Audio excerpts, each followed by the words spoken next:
Hello everybody, it is Steve, your friendly neighborhood lawn gnome. Welcome back to another great show over here on That's Comical. And if you happen to be watching on a Wednesday, happy new comic book day. So we are going to dive back into the Marvel Cinematic Universe thanks to the offerings of Disney Plus, where we take a look at a show that definitely has a lot of people talking still to this very day. Either you loved it, or you hated it, or you were somewhere in between.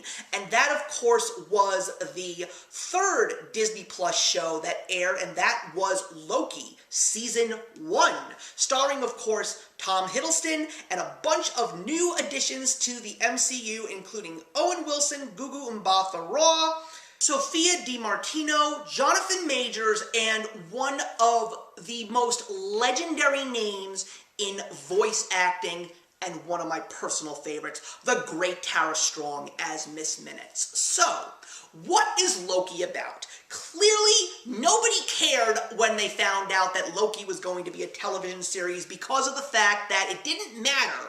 It's Loki in his own show, and Tom Hiddleston is returning. Well, I still remember way back when my wife and I went to see Avengers Endgame, and we saw that scene where captured Loki gets the opportunity to break free from custody, steal the Tesseract, and then just vanish. There were people that just brushed it off and said, okay, that's cool, he's gone. But then there were all those people that were saying, where the hell did he go? Well, that was a great way for people to get their cake and eat it too. Find out where Loki actually went and just get more Loki. So this is the story of that specific Loki from Avengers Endgame who ends up being captured by this organization called the Timekeepers. They are an organization that is trying to prevent the universal timeline from branching out into creating the multiverse. The multiverse had originally been talked about briefly in Spider-Man Far From Home, but nobody actually knew if it was real or not. Well, in this specific show, we find out about the Timekeepers and the fact that multiverse is actually a real thing. And this Loki is what is called a variant. Not the correct version of Loki that is supposed to be going through the motions and towards his fate, but rather one that if it does something that it's not supposed to do in a big way, it's going to cause everything to go straight to hell. And that is basically what Loki is all about. He is trying to get to the bottom of why the Timekeepers are doing this, why is keeping the timeline the way it is so important, and what will actually happen when it does in fact go astray.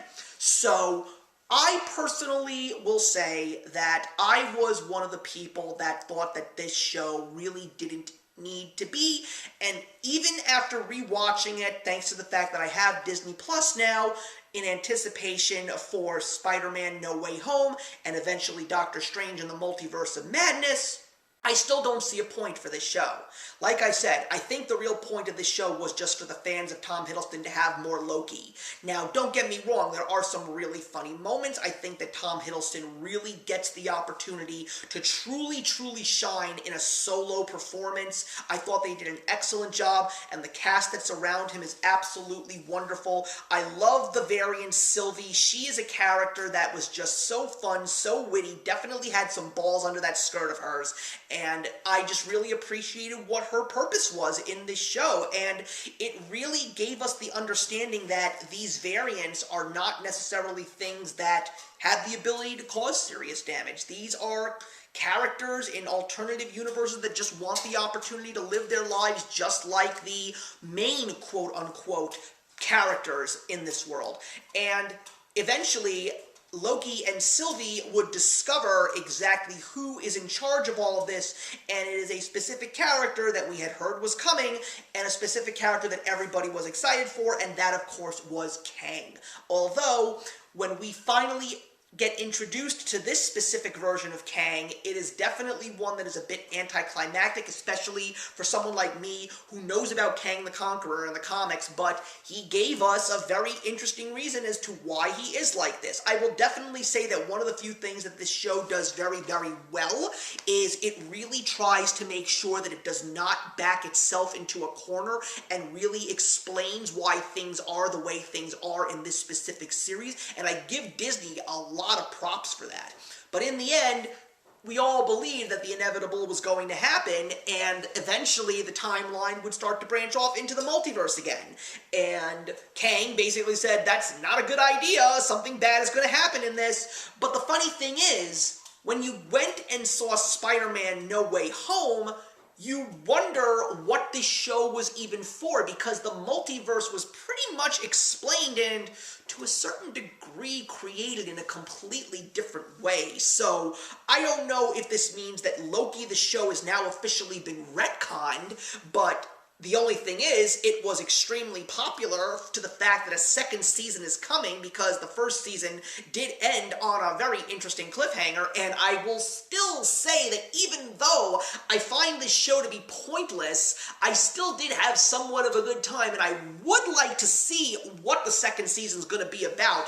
I'd like to see if it ties in to Doctor Strange and the Multiverse of Madness, and I will definitely say, seeing Loki Season 1 and Spider-Man No Way Home, and even WandaVision to an extent now, makes me all the more excited for Doctor Strange and the Multiverse of Madness, even though I will not be seeing it right away, unfortunately, because right around the time that this movie is coming out in theaters, my wife is going to be giving birth, so I have to miss Doctor Strange in theaters, and it pains me. It's also one of the main reasons why I got so angry when Doctor Strange was originally supposed to be coming out in March, and then it got pushed back to May. But Disney Plus, thank God I have it. I will definitely be watching Doctor Strange when it officially hits Disney Plus. So I will still say that as a completionist, you have to remember that I am also an owner of the Star Wars sequel trilogy, much to my dismay, but it's because of the fact that I need to have the Skywalker saga. That's just the way I am. I need to have a complete story.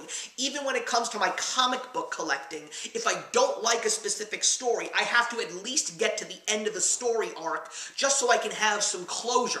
Also, if one day someone wants to read those specific comics, I would like them to also have a complete story, and that's what I feel that Loki does do well. At least it gives you a more complete story of the current state of the MCU, and that's where I'm just going to leave it. I think that if you enjoy Tom Hiddleston, you'll probably love this show.